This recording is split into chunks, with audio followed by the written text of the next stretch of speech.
Yeah, there's been different times where it'll just be me and Michael. Then there'll be other times where he has other friends over too. This is what Brett said, it's just a slumber party. We just have a lot of fun. And I've slept in the same bed as Michael. It's just you watch cartoons, you fall asleep. It's just a friendship. And I know he would never do anything to hurt my brother. He's the nicest guy you've ever met.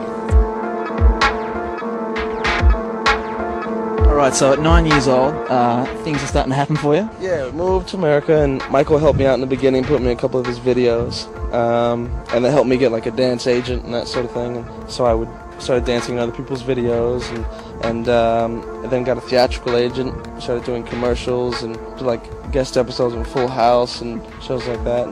And when I was, I think, 11, I got in a rap group, a rap duo, me and this other kid, and we ended up being signed to Sony Records and did an album there. And that's what sort of got me interested in music production. One of the best things I ever had was my teachers, actually, which was my mother, my grandmother, and Michael. And the things that they taught me was, if there was anything that I wanted, they taught me how to visualize. I think the most important thing for kids is to really figure out what they want, realize that anything is possible, so don't hold back in your dreams, always shoot as high as you possibly can, but be detailed about it. And you started as a youngster dancing with Michael Jackson? Yeah. Going to the ramp. Are you still friendly with Michael? Yeah, we still talk every couple months, catch up. You do, really? Yeah. Well, what's he like? What's he like? He's a good guy. He's a good guy? Yeah. Show me where he touched you. Nothing ever, he touched you, nothing ever like that? No nonsense, no shenanigans? No, but it's like, as long as people don't forget, how talented he is and what he's done for the music industry. Think whatever you want about him, but you can't deny his talent. Yeah.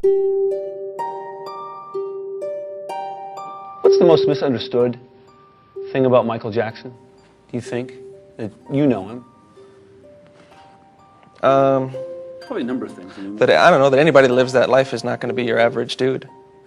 You know what I mean? In the simple ways, I mean. Yeah. You live that kind of life and that sort of fame from 5 years old. You're not going to go about your everyday like everybody else, because you've never lived a life like everybody else. So how would you know how to do that? So, and I think people take those simple things and turn them into something, 10 times, 100 times more strange than they are. One of the things I noticed about you, and this goes back to why I said you were a stand-up guy, we covered the trial, and you were one of the few people to stick up for him. Mm-hmm. And why do you think that was? And why was it important for you to stick up for him?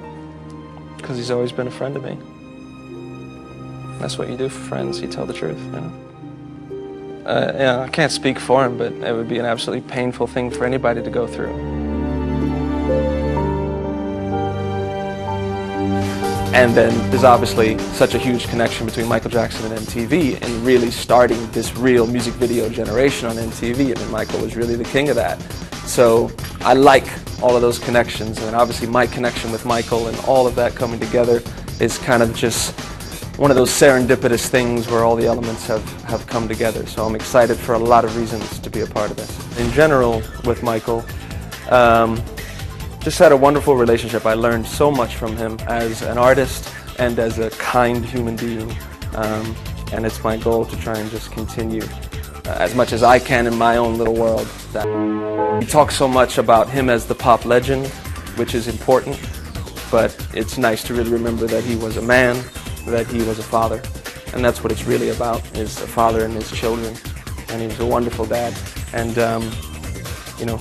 at least they had the time with him that they did.